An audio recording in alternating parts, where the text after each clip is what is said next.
As the door swung open, a guy stepped into the police station.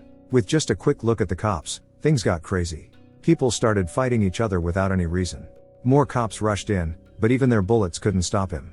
Then, after the police fired their guns, the man changed. His real form was something eerie, all red and terrifying. Turns out, he wasn't just any guy, he was a demon. And he made the cops attack each other.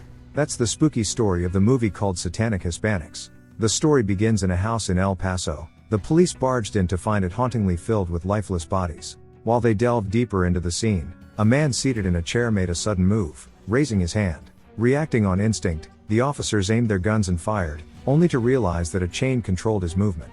As they stormed into the room, the man, spotting the police, grabbed a kitchen knife nearby and, in a chilling act, severed his own hand.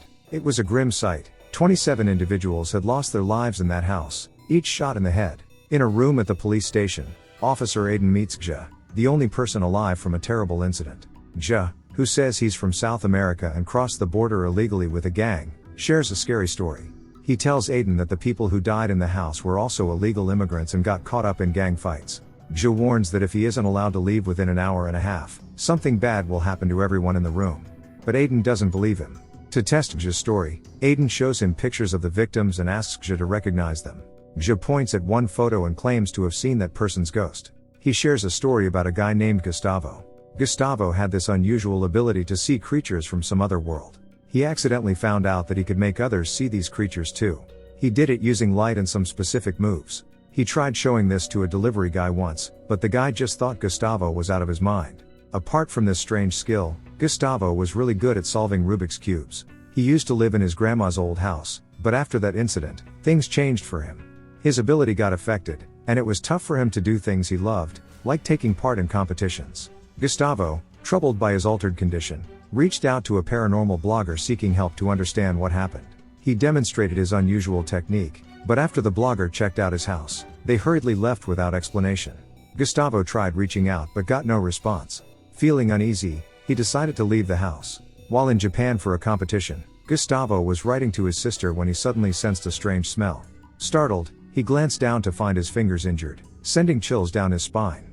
Despite the pain, he bravely set his fingers back in place. Curiosity and fear drove him to investigate, and he discovered the creature still lurking nearby. Gustavo, with a kitchen knife in hand, cautiously approached the creature, finding it lying motionless. He swiftly snapped several pictures on his phone and sent them to his sister, documenting this eerie encounter. The familiar blogger returned to Gustavo's house without uttering a word. They headed to the second-floor corridor, where the blogger revealed an unsettling experience. During Gustavo's earlier demonstration, he had seen his own deceased mother there, despite her passing long ago. The blogger believed Gustavo's movements accidentally mastered a technique opening a passage between the underworld and the living world. Back in his room, Gustavo revealed the motionless creature to the blogger. As the blogger investigated, lifting a corner of the blanket with an umbrella, they suddenly doubled over in pain, holding onto the creature. It was revealed that this entity was, in fact, the blogger's mother. Gustavo sensed something amiss. This wasn't the same entity he'd encountered earlier. Enduring excruciating pain, he embarked on a ritual, attempting to send the creature back to its realm, recognizing that what he was dealing with now wasn't what he had encountered before. That took a dark turn. Gustavo, shaken by the disappearance of both the creature and the blogger, was deeply disturbed. He left the room slowly, only to receive a call from his sister inquiring about the pictures he'd sent. To his shock, she described the photos as showing him, covered in blood, beneath a table, not their deceased father, as he had thought. Looking back into the house, Gustavo saw an exact copy of himself advancing towards him. Suddenly, the scene changed, and everything rewound to the beginning. But this time, Gustavo wore a sinister smile. He repeated the movements to the delivery man, reliving the eerie cycle. Even though the story was captivating, Officer Aiden couldn't shake the feeling that Gustavo might be hiding something, or perhaps even lying. The door suddenly swung open, and a police officer entered, informing Officer Aiden that they had matched several identities from Gja's photos. These individuals showed a significant age difference of over 10 years. To add to the mystery, one of them was supposed to have died in a car accident back in 1997. Puzzled and intrigued, Aiden, along with a female police officer, returned to the interrogation room to question Gja about his true identity. Gja dropped a bombshell, claiming to be an immortal being named Matrahut. To prove his point, he showed them his undamaged palm. According to Gja, he was born in the Aztec Empire 542 years ago. He asserted that he knew about an unsolved case in the police station, a famous one where the victim's blood was drained. Zhe confidently claimed to know the identity of the killer. On a spooky Halloween night, something terrible happened to everyone in the town. A creepy guy started using the fresh blood from people's wrists like it was fancy wine. But one woman managed to stay alive. She tried sneaking out quietly, but her noise caught the attention of a vampire. As she dashed away, the vampire suddenly hypnotized her, saying strange words like, "Under my throne, my word is your command." Just then, a barking dog interrupted the scene. A guy walking the dog thought it was all part of Halloween fun. But sadly, the vampire drained all the woman's blood. Right in the middle of this scary moment, the vampire got a surprising phone call. As the vampire received a call from its relative Mary, she reminded it that daylight saving time meant dawn was only 15 minutes away. Panic-stricken and unable to drive or remember how to transform, the vampire foolishly tried to command Mary to pick it up, which only angered her, leading to her abrupt hang-up. Desperate and running out of options, the vampire attempted to transform into a bat but failed repeatedly. Frustrated, it seized a passing commuter car, enjoying the wind on its face while riding without hands on the wheel. Suddenly, children on the roadside threw eggs at the vampire, provoking its anger. It chased them until it reached a dead end, halting its pursuit. In a dramatic turn, a boy recognizes the creature's true identity and plunges a wooden stake into its heart, completing the vampire's demise. 2 police officers stumble upon the scene, rushing to understand the situation. Tension fills the air, but the officers dismiss it as a Halloween prank. One officer even poses for a photo with the supposed prop, thinking the blood on its hands is just syrup. Curiously, the officer takes a sip of the blood and senses something amiss. The vampire, weakened but still desperate, hastily hypnotizes one of the officers. However, it struggles, as it can only control one person at a time, causing chaos. In a bid to escape, it flees for its life, now at the mercy of its limitations. The vampire, cornered and desperate, retrieves the wooden stake, but the police swiftly search the area, leaving it no choice but to seek refuge in a nearby building. To its dismay, it turns out to be a church. As it flees outside, the vampire inadvertently ignites in flames, prompting the police to pursue relentlessly.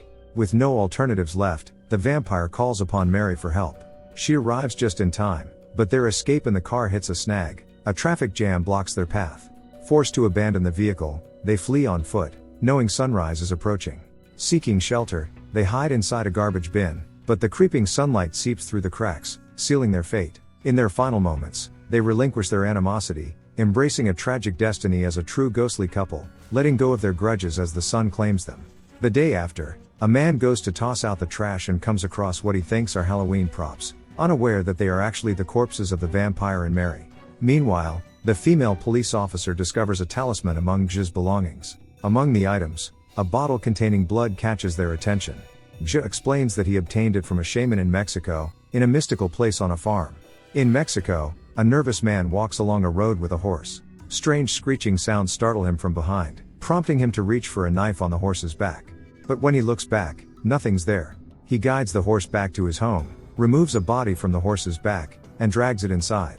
Unbeknownst to him, someone nearby glares at him with malevolent intent. As Ramon cleans his blood-stained hands, he retrieves a gun, fixating on the door with a heavy weariness overtaking him. Abruptly, his phone rings, an American agent on the line. Revealing his name as Ramon, he recounts the brutal slaying of his family and agrees to cooperate with the CIA to overthrow the local political leader. Ramon's demand is safe evacuation from Mexico, scheduled for the following day at 6 a.m. Feeling somewhat safe, Ramon is startled as a figure appears outside his window. Investigating cautiously, he's unaware of a menacing growl behind him. Covering his ears, he steps outside, finding no one there. But his guard drops too soon, a man reappears, and several imposing men rush out, rendering Ramon unconscious as his consciousness fades into darkness. Bound and surrounded by mud-covered men, Ramon awakens to a female priest holding leaves. To his shock, they are the ancient Navajo tribe, believers in Mother Earth. Ramon had once sought their help for revenge, but his request had been denied. In a fit of rage, he had killed the Navajo people, attempting to gain power from their blood to curse his enemies. Now, the priestess approaches, chanting loudly in an ancient and mystical ritual. Mysterious powers from the Mother Earth manifest in her, and Ramon pays the price with his own blood. Inside his house, countless cursed props for witchcraft are displayed. Desperate to curse his enemies at the expense of Navajo lives, Ramon is haunted by the priestess's mournful chants, lamenting the loss of their fallen tribe members. The female police officer, skeptical of Gosia's claims, picks up a bullet and questions its significance. Gosia claims it's a holy bullet capable of eliminating both saints and sinners, but he mentions the matching gun has been lost for a considerable time.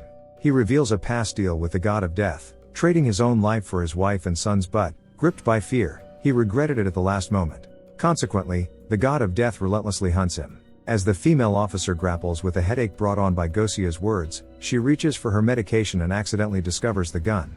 When she shows Gosia a photo of the gun, confirming it matches the bullet, he grows annoyed. Nevertheless, Gosia delves into a tale of an unlucky man.